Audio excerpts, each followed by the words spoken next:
Good morning बच्चों। आज हम लोग इलेक्ट्रोकेमिस्ट्री के अंदर इलेक्ट्रोलाइटिक सेल और इलेक्ट्रोलाइसिस क्या होता है ये स्टडी करेंगे।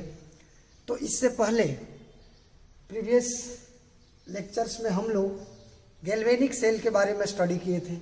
इलेक्ट्रोकेमिस्ट्री में बताए थे कि मेनली हमें दो सेल के बारे में स्टडी करना है, एक गैल्वेनिक सेल और दूसरा electrolytic cell.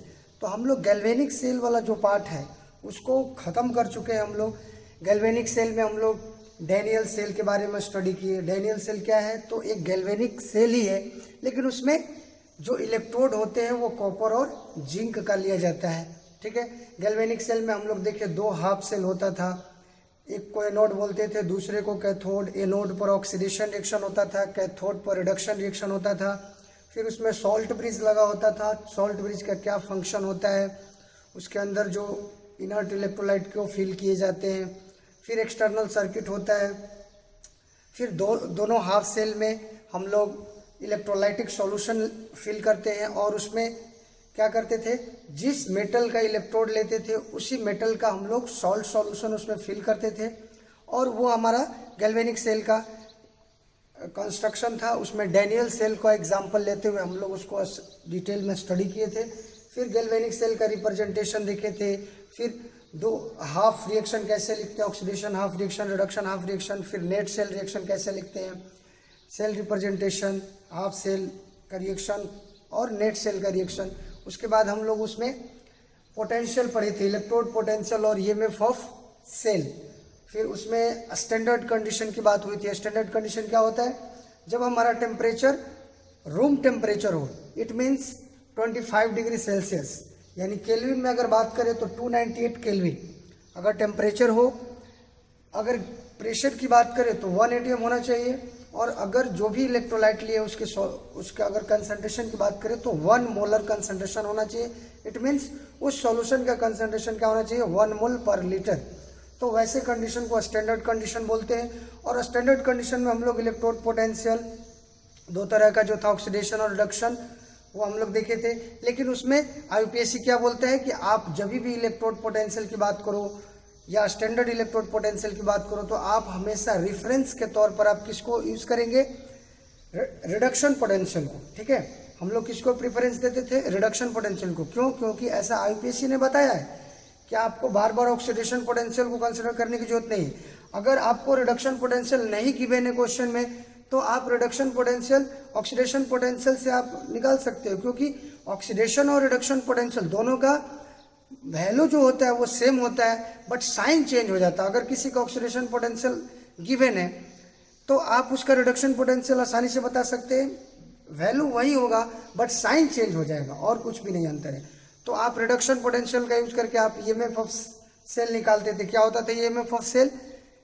EMF of cell क्या होता था, potential of cathode, cathode minus anode, cathode का पोटेंशियल माइनस एनोड का पोटेंशियल। यहाँ पर हम इलेक्ट्रोड पोटेंशियल की बात कर रहे हैं तो हम जब कैथोड माइनस एनोड बोल रहे हैं तो ये अंडरस्टूड है जब कि हम रिडक्शन पोटेंशियल की ही बात कर रहे हैं। इसके बाद हम लोग यहाँ पर एक और स्टैंडर्ड इलेक्ट्रोड पोटेंशियल को फाइंड आउट करने के लिए हमें एक रेफरेंस इलेक्ट्रोड की जरूरत पड़ती है, जिसको बोलते हैं SHE, स्टैंडर्ड हाइड्रोजन इलेक्ट्रोड, या फिर NHE, नॉर्मल हाइड्रोजन इलेक्ट्रोड। ये क्या होता है, इसका स्ट्रक्चर और इसका क्या फंक्शन है वो हम लोग देख चुके थे। ठीक है। तो इसका यूज करके हम लोग किसी भी इलेक्ट्रोड का पोटेंशियल निकाल सकते हैं, क्योंकि इलेक्ट्रोड का पोटेंशियल, अकेला इलेक्ट्रोड का पोटेंशियल पॉसिबल नहीं है, क्योंकि अकेले ऑक्सीडेशन और रिडक्शन प्रोसेस पॉसिबल नहीं है। ऑक्सीडेशन और रिडक्शन एनोड कैथोड पर होता है। तो अगर आप एक इलेक्ट्रोड का पोटेंशियल निकालना चाहते हैं तो आपको पूरा कंप्लीट सेल की जरूरत पड़ेगी, तभी जाकर के ऑक्सीडेशन रिडक्शन पॉसिबल है। तो वहाँ पर हम लोग SHE का यूज करके स्टैंडर्ड इलेक्ट्रोड पोटेंशियल हम लोग फाइंड आउट करते थे। ठीक है। इसके बाद उसमें हम लोग नर्स्ट इक्वेशन पढ़े थे। जब कंडीशन स्टैंडर्ड नहीं हो और उस वक्त हमें इलेक्ट्रोड पोटेंशियल या फिर ईएमएफ ऑफ सेल निकालना होता था तो हम लोग नर्स्ट इक्वेशन पढ़े थे। नर्स्ट इक्वेशन में अलग अलग टाइप के फार्मूला था। गिब्स एनर्जी के साथ रिलेशन क्या था ईएमएफ ऑफ सेल का। फिर इक्विलिब्रियम कंडीशन पर इक्विलिब्रियम कांस्टेंट और E naught cell, delta G naught, इस सब के बीच क्या रिलेशन होता है वो सब फार्मूला हम लोग देख चुके थे। और वो फार्मूला नर्स्ट इक्वेशन का आपको एकदम ध्यान रखना है और उस पर न्यूमेरिकल एग्जाम में पूछे जाते हैं। तो ये एक पार्ट हमारा इसका खत्म हो गया। अब दूसरा पार्ट हम लोग शुरू करने जा रहे हैं जिसका नाम है इलेक्ट्रोलाइटिक सेल, और इसके अंदर हम लोग इलेक्ट्रोलाइसिस, क्योंकि इलेक्ट्रोलाइटिक सेल के अंदर कौन सा प्रोसेस होता है, इलेक्ट्रोलाइसिस प्रोसेस होता है। तो इसको हम लोग अब स्टडी करेंगे। इसके बाद इस चैप्टर में कंडक्टेंस ऑफ इलेक्ट्रोलाइटिक सॉल्यूशन है, तो उसको नहीं पढ़ा करके पहले मैं इलेक्ट्रोलाइटिक सेल पढ़ा रहा हूँ, ठीक है। उसके बाद लास्ट में इस चैप्टर के अंदर है बैटरीज के बारे में पढ़ना। तो चैप्टर थोड़ा लंबा है, बड़ा है, तो आप इसको पढ़ते रहिए आराम से, ठीक है। इसमें कोई घबराने की जरूरत नहीं है। तो थोड़ा सा कुछ पॉइंट्स हम लोग देख लेते हैं इलेक्ट्रोलाइटिक सेल का। इलेक्ट्रोलाइटिक सेल, इसको आप कंपेयर करके स्टडी करेंगे हम लोग गैल्वेनिक सेल से। तो इलेक्ट्रोलाइटिक सेल का कुछ पॉइंट जो पहले हम लोग डिस्कस कर चुके हैं कि इलेक्ट्रोलाइटिक सेल क्या होता है। तो इलेक्ट्रोलाइटिक सेल जो होता है वो इलेक्ट्रिकल एनर्जी को केमिकल एनर्जी में कन्वर्ट करता है। याद करिए गैल्वेनिक सेल क्या करता था, गैल्वेनिक सेल क्या करता था, गैल्वेनिक सेल केमिकल एनर्जी को इलेक्ट्रिकल एनर्जी में कन्वर्ट करता था। वहां पर स्पॉन्टेनियस रेडॉक्स रिएक्शन होता था, उसके बदले में केमिकल एनर्जी प्रोड्यूस होती थी, और वो केमिकल एनर्जी को कन्वर्ट करके इलेक्ट्रिकल एनर्जी में गैल्वेनिक सेल कन्वर्ट करता था। लेकिन इलेक्ट्रोलाइटिक सेल उसका उल्टा फंक्शन है। देखिए इलेक्ट्रोलाइटिक सेल में फंक्शन उल्टा है। क्या है कि ये इलेक्ट्रिकल एनर्जी इसको देना पड़ता है, इलेक्ट्रिकल एनर्जी को ये केमिकल एनर्जी में कन्वर्ट करके हमें देता है। इट मीन्स यहाँ पर इलेक्ट्रोलाइटिक सेल में हमें इलेक्ट्रिकल एनर्जी देना पड़ेगा। वहाँ पर गैल्वेनिक सेल में कोई एनर्जी की रिक्वायरमेंट नहीं होती, तो वहाँ पर रिएक्शन स्पॉन्टेनियस होता था, ठीक है। यहाँ पर हमें इलेक्ट्रिकल एनर्जी देना पड़ता है, प्रोवाइड करना पड़ता है, तब सेल वर्क करता है और हमें सेल के अंदर केमिकल रिएक्शन होता है और हमें केमिकल एनर्जी मिलता है, ठीक है। नेक्स्ट है कि non spontaneous redox reaction take place. Galvanic cell में क्या होता था, स्पॉन्टेनियस रेडॉक्स रिएक्शन होता था। इलेक्ट्रोलाइटिक सेल में क्या होगा, non spontaneous redox reaction. Non spontaneous का मीनिंग मतलब रिएक्शन यहाँ पर अपने आप नहीं होगा, करवाना पड़ेगा, उसके लिए हमें एनर्जी देना पड़ेगा।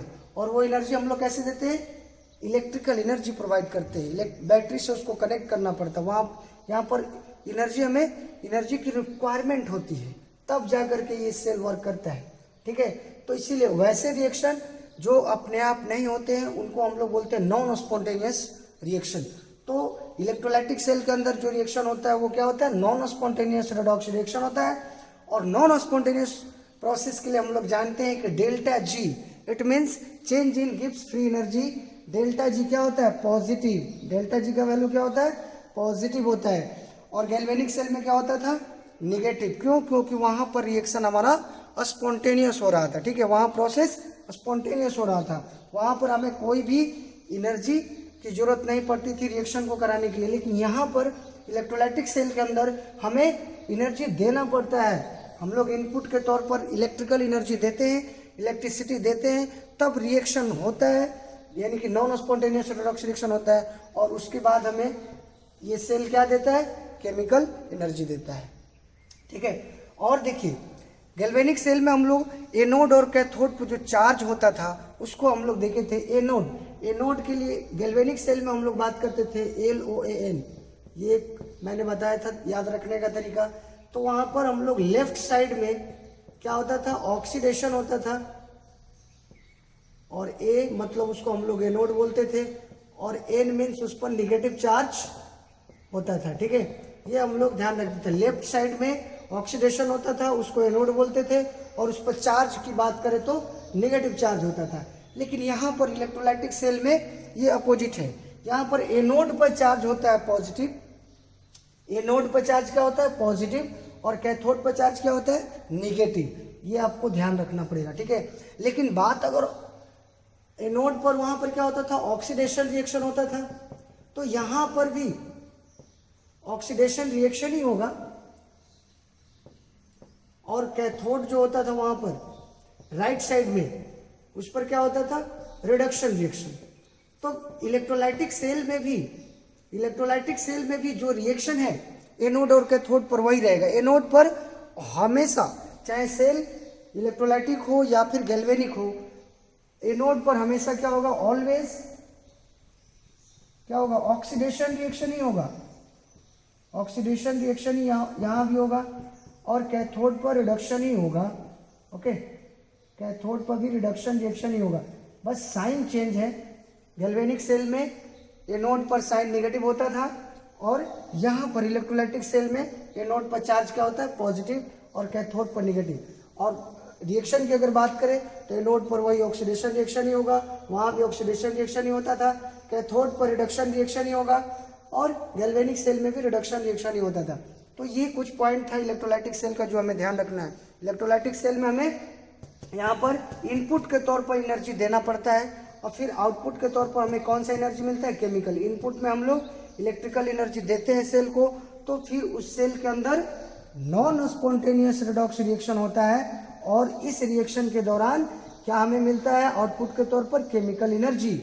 और जब ऐसा रिएक्शन नॉन स्पॉन्टेनियस होता है तो डेल्टा जी पॉजिटिव होता है और इलेक्ट्रोलाइटिक सेल में एनोड कैथोड पर चार्ज उल्टा होता है जो गैल्वेनिक सेल में होता है, एनोड पर पॉजिटिव कैथोड पर नेगेटिव। और रिएक्शन की अगर बात करें एनोड कैथोड पर तो सेम रिएक्शन जो वहाँ पर होता था, एनोड पर ऑलवेज सेल कुछ भी हो हमेशा ऑक्सीडेशन ही होगा एनोड पर और कैथोड पर हमेशा रिडक्शन रिएक्शन ही होगा। ये आपको इतने पॉइंट ध्यान रखना है, ठीक है। इसको नोट डाउन करिए।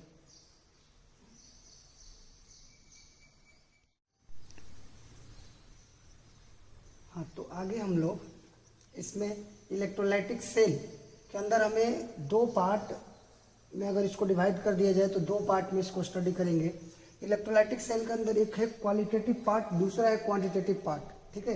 क्वालिटेटिव पार्ट के अंदर हम लोग ये देखेंगे कि जैसे इलेक्ट्रोलाइटिक सेल है, इलेक्ट्रोलाइटिक सेल के अंदर क्या होता है, इलेक्ट्रोलाइसिस होता है। इलेक्ट्रोलाइटिक सेल के अंदर क्या होता है, इलेक्ट्रोलाइसिस क्या है, तो इलेक्ट्रोलाइसिस एक प्रोसेस का नाम है जो कि इलेक्ट्रोलाइटिक सेल के अंदर होता है। और इस दौरान होता क्या है, जैसे देखो इलेक्ट्रोलाइसिस का मतलब होता है कि इलेक्ट्रिसिटी दे करके उसको ब्रेक डाउन करना। जैसे इलेक्ट्रोलाइट लेते हैं ना हम लोग, जो कंटेनर होता है, तो कंटेनर के अंदर हम लोग जो सेल होता है उसका जो कंटेनर है उसके अंदर हम लोग क्या लेते हैं, इलेक्ट्रोलाइट लेते हैं। अब इलेक्ट्रोलाइट क्या होता है, इलेक्ट्रोलाइट हमारा स्ट्रॉन्ग एसिड हो सकता है, स्ट्रॉन्ग बेस, स्ट्रॉन्ग सॉल्ट, ये सब इलेक्ट्रोलाइट होते हैं जो कि आसानी से क्या हो जाए, ब्रेक डाउन हो जाए, ठीक है। तो यहाँ पर जब इलेक्ट्रोलाइट जो होता है ब्रेक डाउन हो जाता है, अलग अलग हो जाता है, टूट जाता है। कैसे, जब उससे इलेक्ट्रिसिटी पास कराया जाए, ठीक है। इलेक्ट्रोलाइट से जब इलेक्ट्रिसिटी पास कराया जाता है और वो इलेक्ट्रोलाइट टूट जाता है, जैसे NaCl हमारा है, तो जब NaCl से मोल्टेन NaCl हो या फिर एक्वस NaCl हो, तो जब उससे इलेक्ट्रिसिटी पास कराया जाता है तो वो क्या होता है, ब्रेक डाउन होकर के, अगर NaCl की बात करें तो अगर NaCl मोल्टेन फेज हो या फिर एक्वस, ठीक है, तो ये हमारा Na+ और Cl- में क्या हो जाता है, ब्रेक डाउन हो जाता है। इसी प्रोसेस को क्या बोलते हैं, इलेक्ट्रोलाइसिस। तो ये हमारा इलेक्ट्रोलाइसिस के दौरान यहाँ पर प्रोडक्ट क्या मिला, Na+ Cl-। तो इलेक्ट्रोलाइसिस जब होता है तो इलेक्ट्रोलाइसिस के दौरान क्वालिटेटिव पार्ट के अंदर हमें प्रोडक्ट के बारे में स्टडी करना है कि आखिर उसमें इलेक्ट्रोलाइसिस प्रोसेस के दौरान प्रोडक्ट क्या मिला, ठीक है, प्रोडक्ट ऑफ इलेक्ट्रोलाइसिस। तो इसमें प्रोडक्ट ऑफ इलेक्ट्रोलाइसिस तभी पता चलेगा जब इस पार्ट में हम लोग देखें कि कौन सा स्पेसीज ऑक्सीडाइज हो रहा है और कौन सा रिड्यूस, मतलब कौन रिएक्शन कर रहा है, किसका ऑक्सीडेशन हो रहा है, किसका रिडक्शन। तो मेनली क्वालिटेटिव पार्ट में हम लोग प्रोडक्ट ऑफ इलेक्ट्रोलाइसिस से हम लोग देखेंगे, प्रोडक्ट्स ऑफ इलेक्ट्रोलाइसिस, ठीक है। इलेक्ट्रोलाइसिस का प्रोडक्ट, इट मीन्स इसके अंदर ये देखेंगे हम लोग कि कौन सा स्पेसीज ऑक्सीडाइज हो रहा है और कौन सा रिड्यूस, ठीक है। Who will oxidise and reduce, कौन रिड्यूस होगा और कौन ऑक्सीडाइज होगा, ठीक है। और हमें इलेक्ट्रोलाइसिस के दौरान प्रोडक्ट क्या मिलेगा, ये हम लोग क्वालिटेटिव पार्ट के अंदर पढ़ेंगे। और इलेक्ट्रोलाइटिक सेल का दूसरा पार्ट है क्वांटिटेटिव पार्ट। क्वांटिटेटिव पार्ट के अंदर हमें ये पढ़ना है कि जैसे जब भी ये इलेक्ट्रोलाइसिस होगा तो कोई भी प्रोडक्ट बन रहा है तो कितना प्रोडक्ट बन रहा है, ठीक है, how much product will be formed, तो प्रोडक्ट कितना बन रहा है, उसका वेट क्या है, वॉल्यूम क्या है, ठीक है। या फिर ये इलेक्ट्रोलाइटिक सेल है तो इसमें हमें इलेक्ट्रोलाइटिक सेल को वर्क कराने के लिए हमें क्या करना पड़ता है, इनपुट के तौर पर इलेक्ट्रिकल एनर्जी देना पड़ता है। इट मीन्स करंट देते हैं, यानी कि चार्ज फ्लो करवाया जाता है।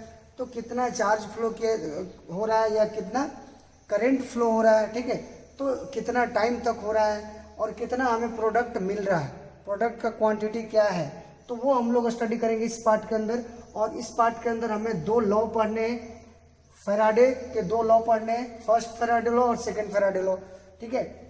तो ये हुआ हमारा क्वांटिटेटिव पार्ट। इससे हमारा न्यूमेरिकल होता है, न्यूमेरिकल इसी से पूछा जाता है। और ये हमारा थ्योरेटिकल पार्ट हो गया एक तरह से।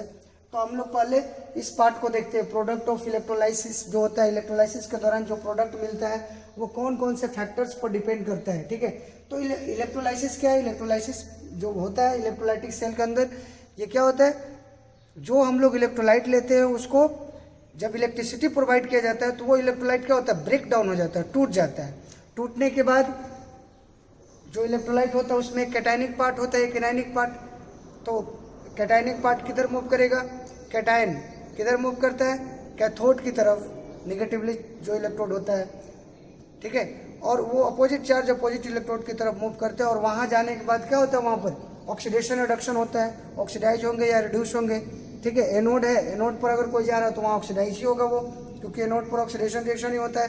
कैथोड पर वो क्या होगा, रिड्यूस होगा, क्योंकि वहाँ पर रिडक्शन रिएक्शन होता है, ठीक है। तो वहाँ पर फिर जा करके हमारा रिएक्शन होता है, फिर हमारा वहाँ पर प्रोडक्ट मिलता है इलेक्ट्रोलाइसिस के दौरान। तो कुछ फैक्टर्स हैं जिन पर इलेक्ट्रोलाइसिस का प्रोडक्ट डिपेंड करता है। देखिए इलेक्ट्रोलाइट आपको क्लियर होना चाहिए, इलेक्ट्रोलाइट जो होते हैं वो जनरली बताएं कि एसिड बेस या सॉल्ट होते हैं जो आसानी से क्या होते हैं, डिसोसिएट हो सकते हैं, ठीक है। तो अब यहाँ पर देखते हैं फैक्टर्स, कुछ फैक्टर्स है जो प्रोडक्ट ऑफ इलेक्ट्रोलिसिस को अफेक्ट करते हैं। जैसे नेचर ऑफ इलेक्ट्रोलाइट्स, इलेक्ट्रोलाइट्स का नेचर क्या है, आप किस तरह का इलेक्ट्रोलाइट लिए हैं, स्ट्रॉन्ग, वीक, ठीक है, क्योंकि इलेक्ट्रोलाइट जो होते हैं स्ट्रॉन्ग भी होते हैं और वीक भी होते हैं। तो स्ट्रॉन्ग इलेक्ट्रोलाइट है या फिर वीक इलेक्ट्रोलाइट है, या फिर स्ट्रॉन्ग इलेक्ट्रोलाइट में भी आप अलग अलग टाइप के इलेक्ट्रोलाइट ले सकते हैं, ठीक है। जैसे NaCl है, KCl2, MgCl2, तो अलग अलग टाइप के इलेक्ट्रोलाइट आप ले सकते हैं, ठीक है। तो उस पर प्रोडक्ट डिपेंड करेगा, नेचर ऑफ इलेक्ट्रोलाइट, इलेक्ट्रोलाइट के नेचर पर। डिफरेंट डिफरेंट इलेक्ट्रोलाइट लेंगे तो प्रोडक्ट डिफरेंट डिफरेंट मिलेगा और उसकी क्वांटिटी भी वेरी कर सकती है। अब सेकंड पॉइंट है नेचर ऑफ इलेक्ट्रोड्स, इलेक्ट्रोड्स के नेचर पर भी डिपेंड करता है। देखिए इलेक्ट्रोड्स जो होते हैं वो मेटल से बने होते हैं और यहाँ पर 2 तरह के इलेक्ट्रोड होते हैं। एक तो इनर्ट इलेक्ट्रोड, इनर्ट इलेक्ट्रोड हो सकता है, जैसे इनर्ट इलेक्ट्रोड क्या होता है, प्लेटिनम से बना होता है या फिर गोल्ड, ठीक है, गोल्ड। और एक होता है एक्टिव इलेक्ट्रोड, ठीक है, एक्टिव इलेक्ट्रोड। अब इसमें एक्टिव इलेक्ट्रोड क्या होता है और इनर्ट इलेक्ट्रोड में फर्क देख लीजिए कि इनर्ट इलेक्ट्रोड जो होता है, जैसे सेल रिएक्शन के दौरान जो इलेक्ट्रोड पार्टिसिपेट करता है, सेल रिएक्शन में जो इलेक्ट्रोड पार्टिसिपेट करता है उसको बोलते हैं एक्टिव इलेक्ट्रोड। जैसे कि डेनियल सेल में होता था, कॉपर और जिंक मेटल का इलेक्ट्रोड होता था। तो ऑक्सीडेशन रिएक्शन जो होता था, इट मीन सेल रिएक्शन जो होता था, उस दौरान जिंक और कॉपर क्या करता था, रिएक्शन में पार्टिसिपेट करता था। इट मीन्स कॉपर और जिंक किस तरह का इलेक्ट्रोड हो गया, एक्टिव इलेक्ट्रोड। एक्टिव इलेक्ट्रोड जो रिएक्शन में पार्टिसिपेट करते हैं, ठीक है। और इनर्ट इलेक्ट्रोड क्या होते हैं, तो इनर्ट इलेक्ट्रोड जो होते हैं वो रिएक्शन में पार्टिसिपेट नहीं करते, ठीक है। जैसे प्लेटिनम, गोल्ड, ठीक है।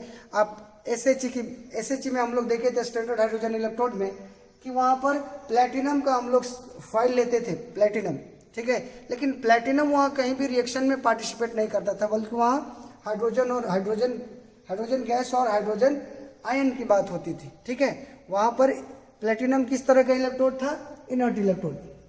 तो इलेक्ट्रोलाइसिस का प्रोडक्ट जो होता है इनर्ट, ये नेचर ऑफ इलेक्ट्रोड पर डिपेंड करता है। तो नेचर ऑफ इलेक्ट्रोड की अगर बात करें तो इलेक्ट्रोड या तो इनर्ट इलेक्ट्रोड होगा या फिर एक्टिव इलेक्ट्रोड। एक्टिव इलेक्ट्रोड मतलब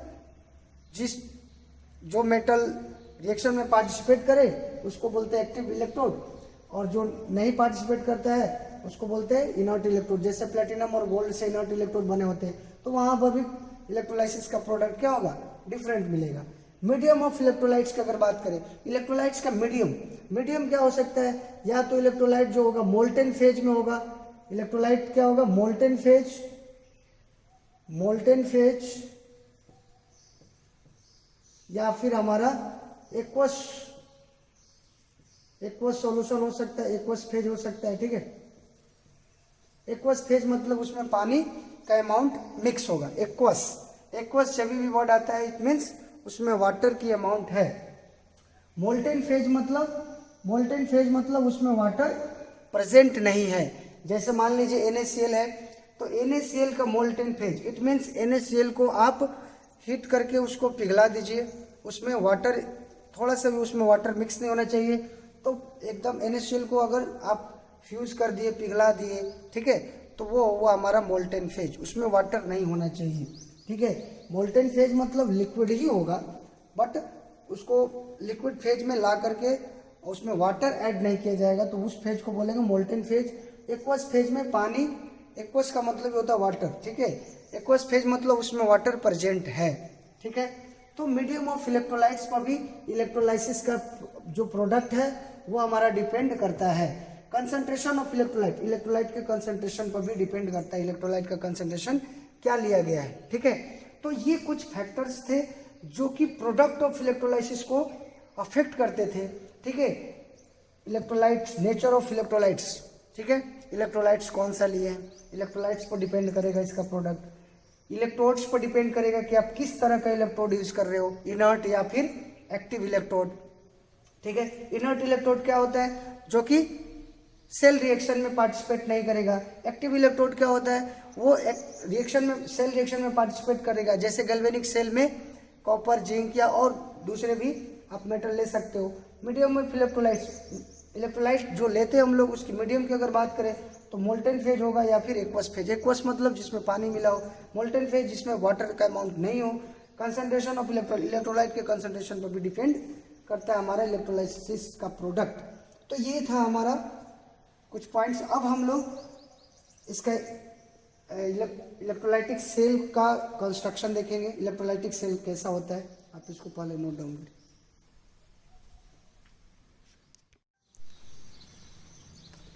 तो अब हम लोग, ये हमारा इलेक्ट्रोलाइटिक सेल है। ठीक है, ये एक इलेक्ट्रोलाइटिक सेल है। यहाँ पर इलेक्ट्रोलाइटिक सेल में देखिए ये बैटरी लगा हुआ है। बैटरी का काम क्या है, ये क्या करता है, इलेक्ट्रिसिटी प्रोवाइड करता है।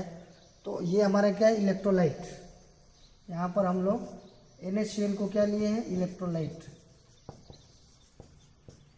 ठीक है, यहाँ पर NaCl क्या है, इलेक्ट्रोलाइट है। लेकिन यहाँ पर जो इलेक्ट्रोलाइट लिया गया है वो मोल्टेन फेज में हमने लिया है। ठीक है, मोल्टेन फेज मतलब वाटर नहीं है इसमें। ठीक है, NaCl को ही मेल्ट कर लिया गया है, पिघला दिया गया है, पिघला करके इस कंटेनर के अंदर रखा गया है। ये कंटेनर है हमारा। ठीक है, इलेक्ट्रोलाइटिक टैंक बोल सकते हैं इसको, क्योंकि इलेक्ट्रोलाइट इसमें फिल किया गया है। इस कंटेनर के अंदर मोल्टेन फेज में NaCl as a electrolyte fill कर दिया गया है। और यहाँ पर जो इलेक्ट्रोड लिया गया है वो हमने इनर्ट इलेक्ट्रोड रखा है। ठीक है, प्लेटिनम का रखा है। ठीक है, क्योंकि फर्स्ट केस हम लोग पढ़ेंगे इलेक्ट्रोलाइटिक सेल का जो डिजाइन होता है वो ऐसा ही होता है। जैसे गैल्वेनिक सेल में दो अलग अलग हाफ सेल होता था, यहाँ पर एक ही कंटेनर के अंदर दोनों इलेक्ट्रोड होते हैं। ठीक है, और वो बैटरी से कनेक्टेड होते हैं, क्योंकि यहाँ पर हमें इलेक्ट्रिसिटी प्रोवाइड करना पड़ता है, तब जा करके इसके अंदर क्या होता है, रिएक्शन होता है, ये ब्रेक डाउन होते हैं। यही तो हुआ नॉन स्पॉन्टेनियस रेडॉक्स रिएक्शन। तो नॉन स्पॉन्टेनियस रेडॉक्स रिएक्शन हो रहा है, उसके बाद केमिकल रिएक्शन हो रहा है, तो हमें केमिकल एनर्जी मिल रहा है। ठीक है, तो इलेक्ट्रोलाइटिक सेल का डिजाइन ऐसा ही होता है। ठीक है, अब यहाँ पर हम लोग इलेक्ट्रोलाइसिस का प्रोडक्ट लिखने सीख रहे थे।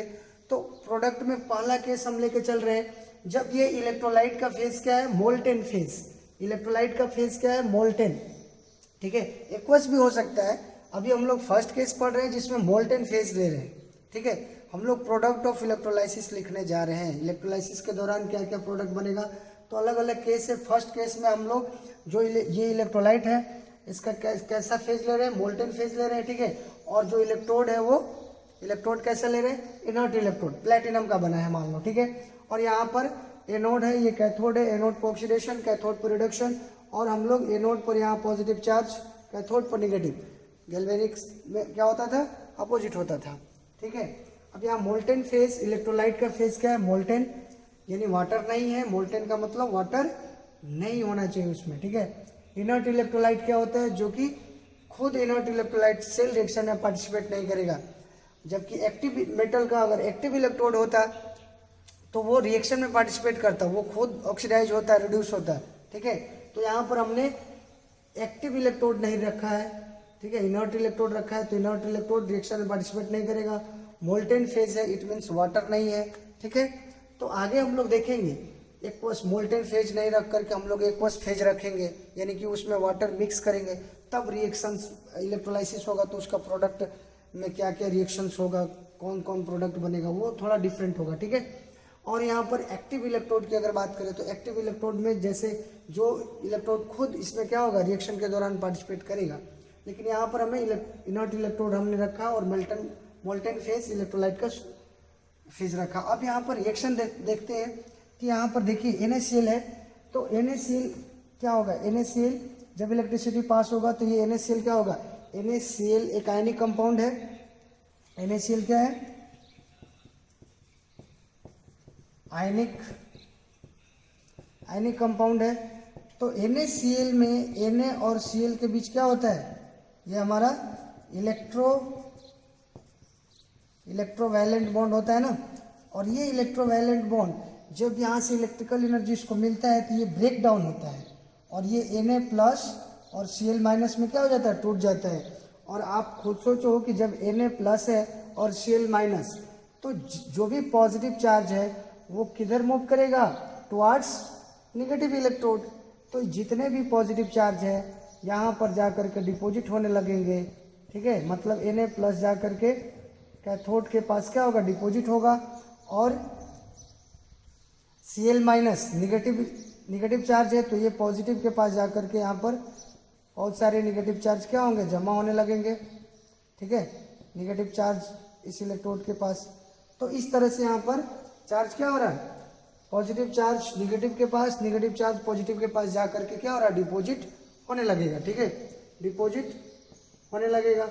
अब यहाँ पर जब ये डिपॉजिट हुआ Cl माइनस Na प्लस यहाँ पर जा करके, तो अब यहाँ पर वो जाने के बाद रिएक्शन करता है। ठीक है, तो वो रिएक्शन हमें लिखना है। तो एनोड और कैथोड पर क्या रिएक्शन होगा वो लिखना है। एट एनोड पर क्या रिएक्शन होगा, तो एनोड पर हमें क्या होता है, हमें पता है कि एनोड पर हमेशा क्या होता है, ऑक्सीडेशन रिएक्शन होता है। एनोड पर क्या होता है, ऑक्सीडेशन रिएक्शन। और एनोड पर जो चार्ज होता है वो ध्यान रखना, पॉजिटिवली चार्ज इलेक्ट्रोड है, इलेक्ट्रोलाइटिक सेल चल रहा, गैल्वेनिक में चार्ज उल्टा होता था। तो ऑक्सीडेशन रिएक्शन आप लिखेंगे कैसे, तो Cl माइनस, ऑक्सीडेशन क्या होता है, लॉस ऑफ इलेक्ट्रॉन। ऑक्सीडेशन क्या होता है, लॉस ऑफ इलेक्ट्रॉन्स। ठीक है, तो यहाँ पर क्लोरीन Cl माइनस ये क्या करेगा, इलेक्ट्रॉन लूज करेगा। ठीक है, तो यहाँ पर एक क्लोरीन आयन लिए तो एक इलेक्ट्रॉन लूज किया। अब यहाँ पर हम लोग जानते हैं क्लोरीन गैस है, तो यहाँ पर ये डायटोमिक फॉर्म में रहेगा, तो दो क्लोरीन दो इलेक्ट्रॉन लूज करेगा और ये हमारा Cl2 गैस बन जाएगा। और ये गैस हमारा कहाँ से, एनोड से यहाँ से Cl2 गैस रिमूव हो जाएगा, स्केप करेगा। ठीक है, रिएक्शन के दौरान। अब यहाँ पर कैथोड पर क्या रिएक्शन होगा, कैथोड पर रिडक्शन रिएक्शन होता है। और रिडक्शन क्या होता है, गेन ऑफ इलेक्ट्रॉन्स। ठीक है, तो यहाँ पर कैथोड के पास कौन जा रहा है, Na प्लस, तो सोडियम प्लस क्या करेगा, इलेक्ट्रॉन गेन करेगा और इलेक्ट्रॉन गेन करके सोडियम मेटल, ठीक है, सोडियम एटम में कन्वर्ट हो जाएगा।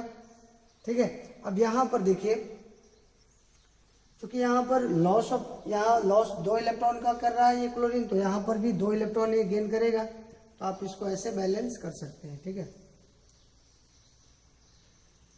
तो ये हमारा हो गया एनोड और कैथोड पर जो ऑक्सीडेशन और रिडक्शन रिएक्शन हो रहा है। ठीक है, अगर आप इसको ऐड करोगे तो ऐड कर सकते हो, loss of electron, gain of electron cancel out, और ये क्या हो जाएगा, 2Cl minus plus 2Na plus, और ये मिल करके क्या बनाता है, Cl2 और साथ में 2Na। तो यही हो गया हमारा इलेक्ट्रोलिसिस के दौरान जो प्रोडक्ट मिल रहा है, क्या मिल रहा है, Cl2 मतलब क्लोरीन गैस और सोडियम मेटल, ठीक है, सोडियम मेटल। तो क्लोरीन गैस कहाँ पर ऑब्टेन हो रहा है? एनोड के पास, ये एनोड पर क्लोरीन गैस बन रहा, और सोडियम मेटल कहाँ मिल रहा? कैथोड के पास, ठीक है। तो ये सिंपल इलेक्ट्रोलाइटिक सेल का एक मोल्टेन फेज जब लिया गया इलेक्ट्रोलाइट्स का और इनर्ट इलेक्ट्रोड रखा गया, तो ये हमारा सिंपल एनोड और कैथोड पर रिएक्शन हुआ। इसमें कुछ भी वैसा चीज़ नहीं है जो आप नहीं जानते हो। पहले भी ये सब इलेक्ट्रोलाइसिस, जैसे इसका इलेक्ट्रोलाइटिक सेल का अगर यूज़ की बात करें तो यूज़ कहाँ पर इसका होता है? एक्सट्रैक्शन ऑफ मेटल्स, ठीक है। मेटल का जब एक्सट्रैक्शन किया जाता है उसमें ये इलेक्ट्रोलाइटिक सेल यूज किया जाता है, ठीक है। रिफाइनिंग के दौरान इलेक्ट्रोलाइटिक रिफाइनिंग, या फिर हाई रिएक्टिव मेटल्स के एक्सट्रैक्शन में भी ये सेल यूज किया जाता है। जैसे यहाँ पर देखिए सोडियम मिला ना मेटल, कहाँ पर मिला? कैथोड पर। तो ये था हमारा फर्स्ट केस जहाँ पर हमने इलेक्ट्रोलाइट का फेज मोल्टेन रखा और इनर्ट इलेक्ट्रोलाइट रखा। तो ये हमारा इलेक्ट्रोलाइसिस का प्रोडक्ट मिला, क्लोरीन गैस और सोडियम मेटल। क्लोरीन गैस कहाँ पर मिला? एनोड पर। और सोडियम मेटल कहाँ मिला? कैथोड। तो ये आपको ध्यान रखना, नोट डाउन।